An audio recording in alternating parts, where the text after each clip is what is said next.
The Holy Gospel as it is recorded in Luke. Jesus appointed 72 others and sent them on ahead in pairs to every town and place he intended to visit. Jesus said to them, "The harvest is rich, but the workers are few. Therefore, ask the overseer to send workers to the harvest. Be on your way, and remember, I am sending you as lambs in the midst of wolves. Do not carry a walking stick or a knapsack. Wear no sandals, and greet no one along the way. And whatever house you enter, first say, 'Peace be upon this house.' If the people live peaceably there, your peace will rest on them. If not, it will come back to you. Stay in that house, eating and drinking what they give you, for the laborer is worth a wage. Do not keep moving from house to house. And whatever city you enter, after they welcome you, eat what they set before you, and heal those who are sick in that town." The prescribed reading for the fourth Sunday after Pentecost is a little strange because it's chopped up into pieces and it leaves out several verses that to most modern ears sound more than a little judgmental. Without the omitted verses, it is a difficult reading that is seemingly bereft of good news. So, as is often the case when we deliver bad news, I'm going to ask you to sit down and take a few deep breaths, because I'm going to read the omitted verses. An old seminary prof of mine, Dan Simonson, used to always say, pay attention to what the so-called experts leave out of the reading. The text continues with Jesus saying to the 72, "If the people of any town you enter do not welcome you, go into the streets and say, 'We shake the dust of this town from our feet as testimony against you.' But know that the reign of God has drawn near. I tell you that on that day, the fate of Sodom will be less severe than the fate of such a town. Woe to you, Chorazin, and woe to you, Bethsaida! If the miracles worked in your midst had occurred in Tyre and Sidon, they would long ago have repented in sackcloth and ashes. It will go easier on the day of judgment for Tyre and Sidon than for you. As for Capernaum, will you exalt yourself to the skies? No, you will be hurled down to Hades.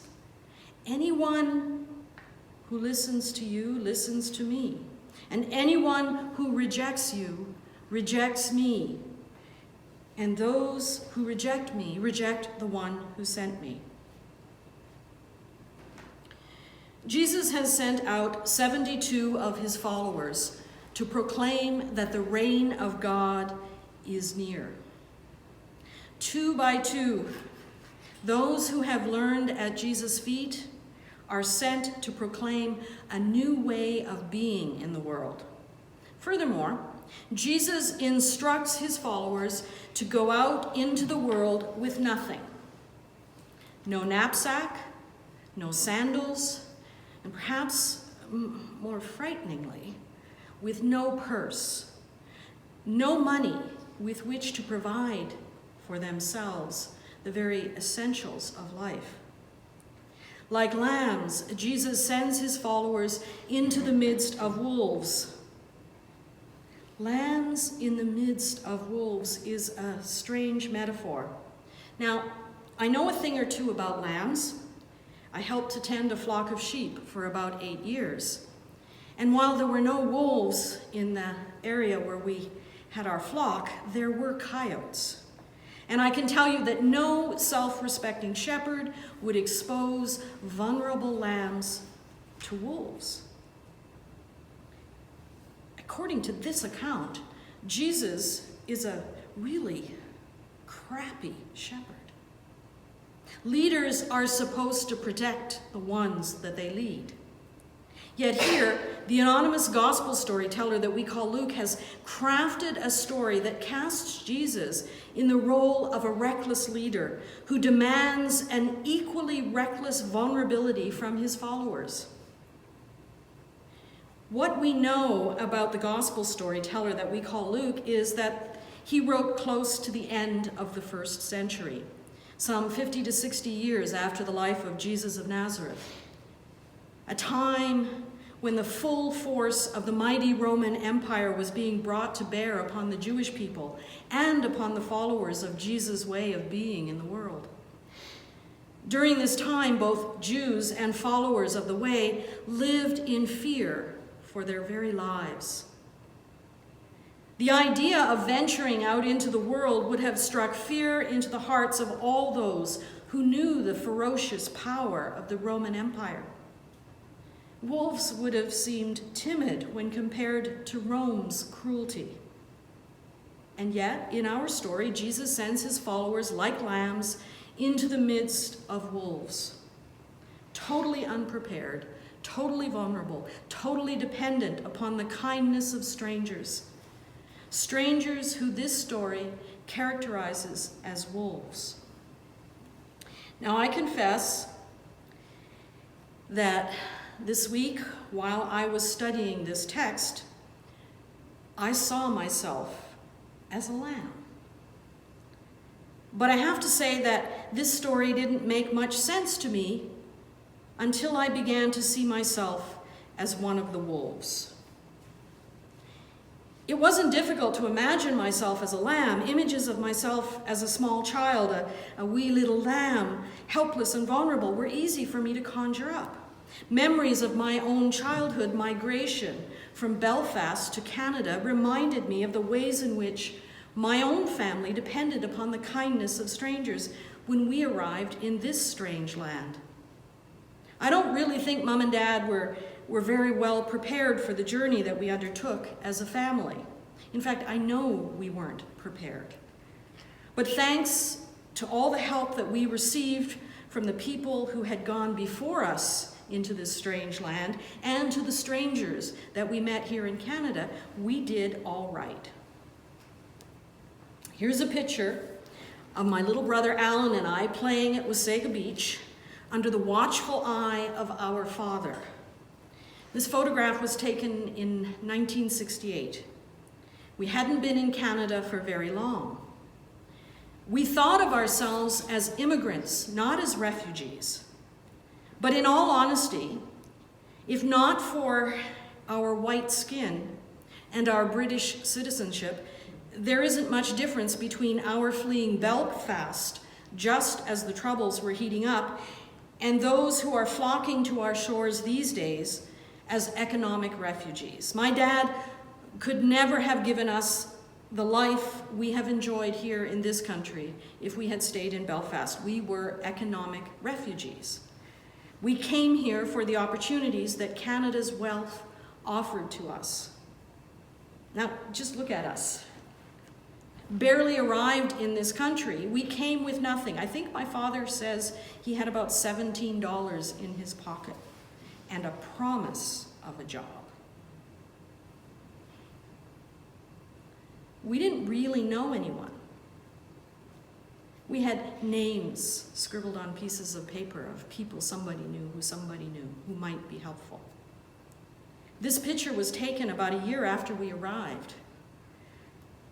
My dad is leaning on our brand new car, and we're enjoying a day on the beach. As unprepared little lambs go, my brother and I are doing pretty well in this picture. Now, I want you to take another one of those deep breaths, because I want you to juxtapose this picture on the beach with another picture, one that was taken about a week ago.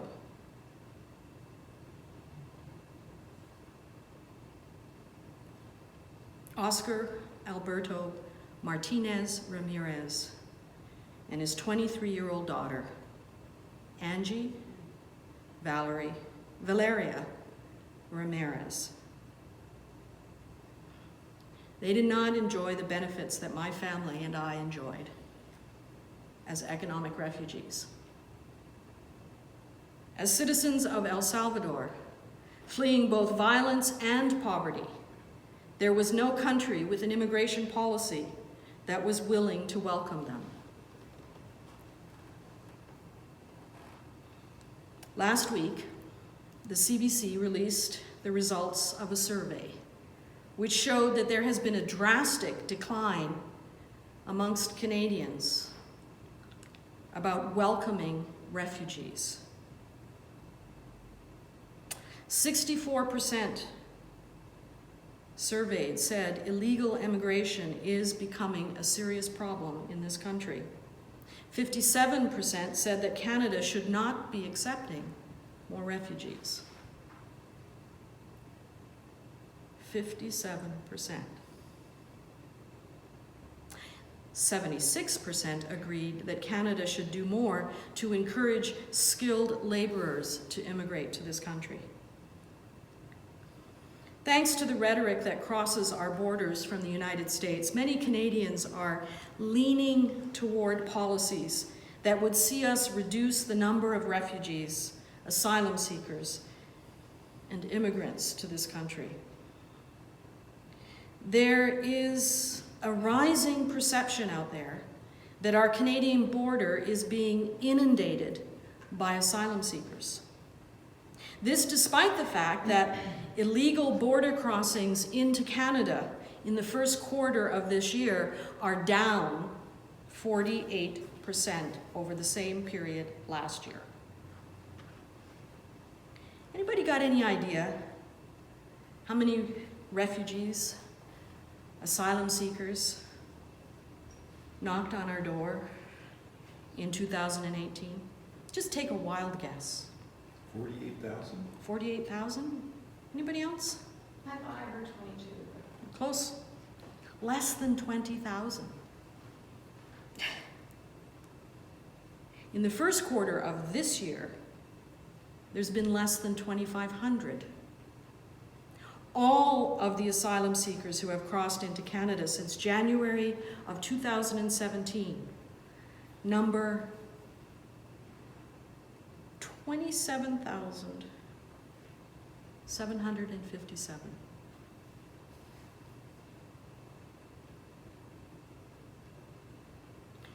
Only about 4,500 of those asylum seekers have been approved. The rest are all pending.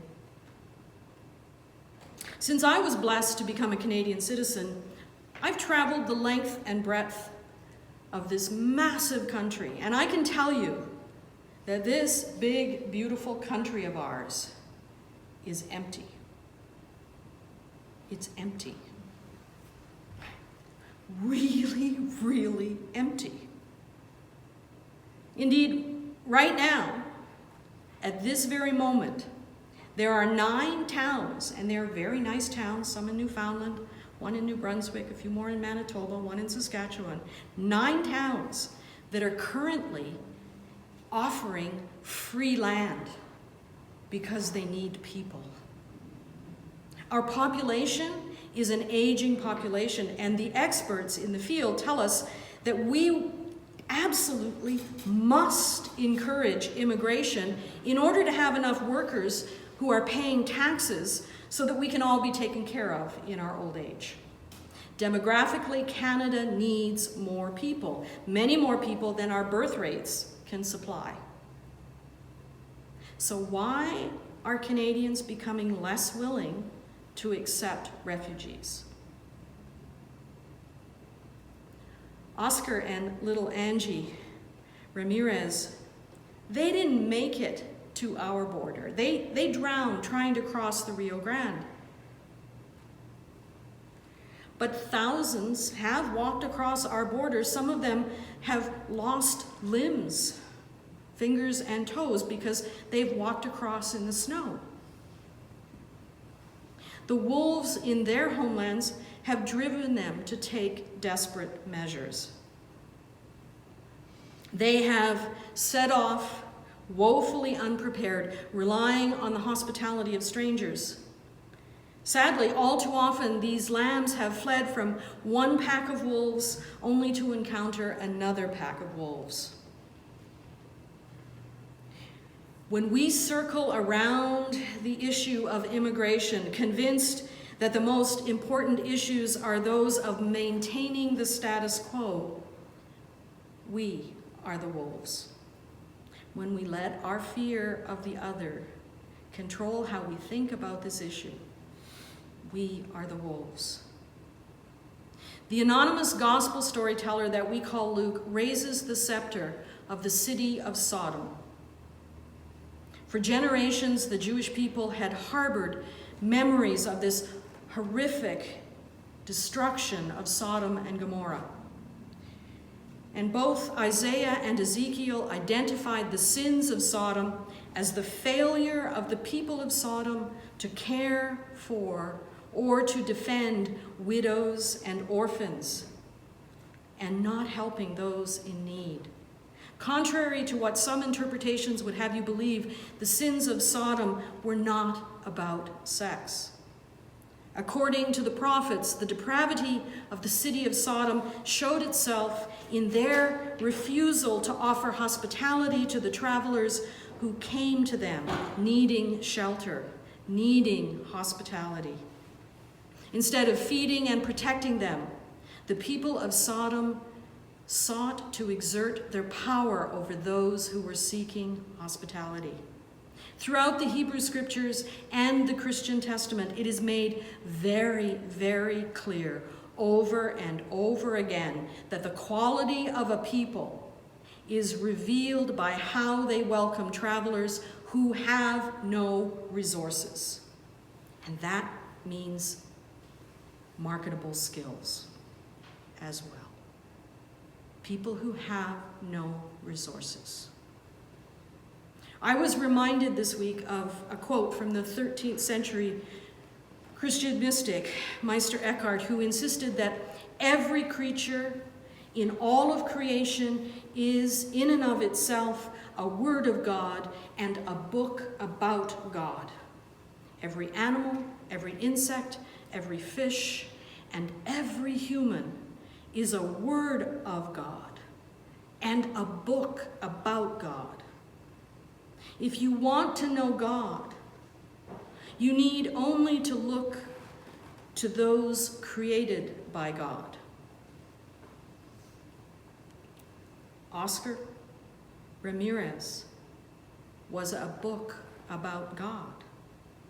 Angie Valera Ramirez was a tiny book about God.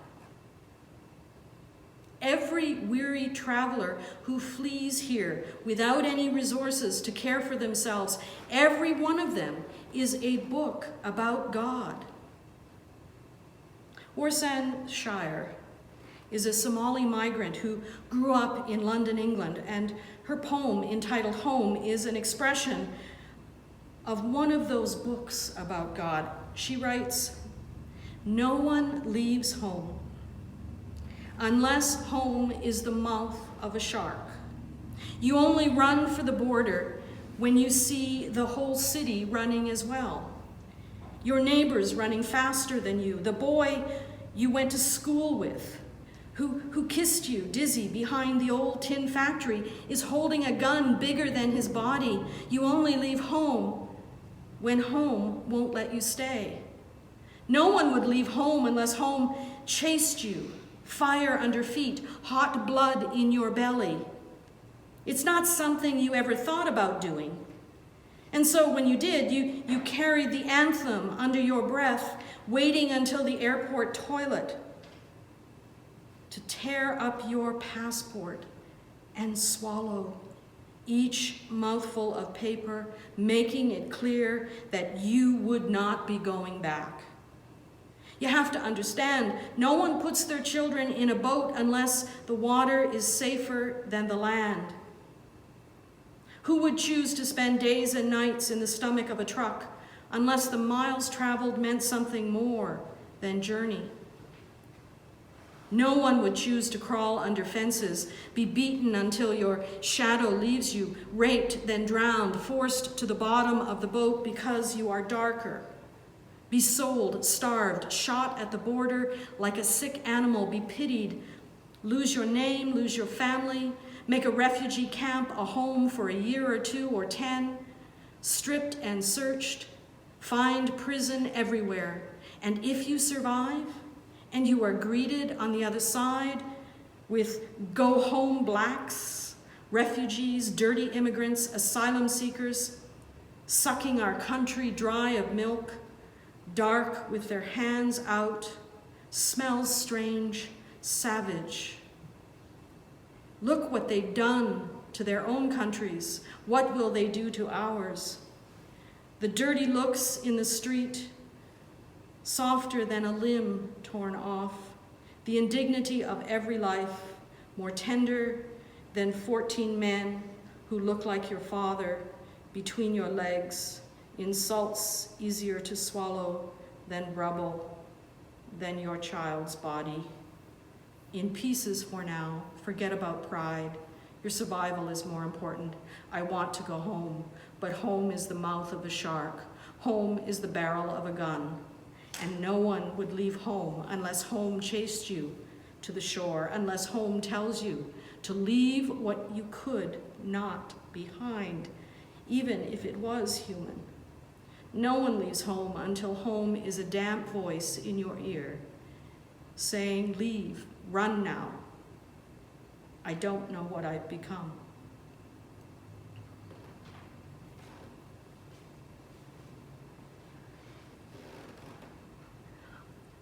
I believe that at one time or another, we are all lambs. And sadly, all too often, we are also wolves. May we learn to know our God through the billions and billions of books about God. There's a definition of spirituality that I love. It's by Brene Brown. It says, spirituality is recognizing and celebrating that we are all inextricably connected to each other by a power greater than all of us, and that our connection to that power and to one another is grounded in love and compassion. We can choose to listen to the rhetoric that is seeping in from the United States and from Europe and from dark forces within us. We can choose to listen to our own fears, that there are too many of them and not enough space or not enough resources here in Canada, and we can huddle together like a pack of wolves to protect what is ours. Or worse yet, attack those lambs who are ill-prepared to care for themselves. Or we can choose to listen to the books about God, the books in the Bible that insist that we offer hospitality to the stranger, to the vulnerable, to the one without resources. We can choose to listen to the books about God and discover more than we have ever known when we see the lambs who need our help to survive. May the love that is God shine through the pages and faces of the books about God so that we can recognize our oneness with every creature we encounter in this abundant land of ours.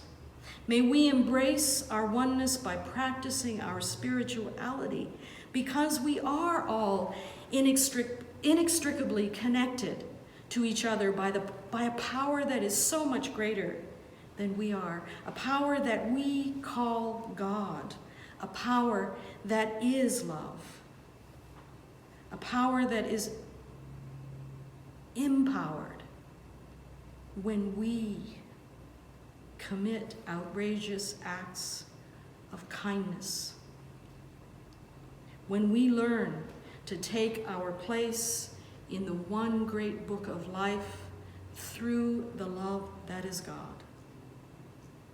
May it be so.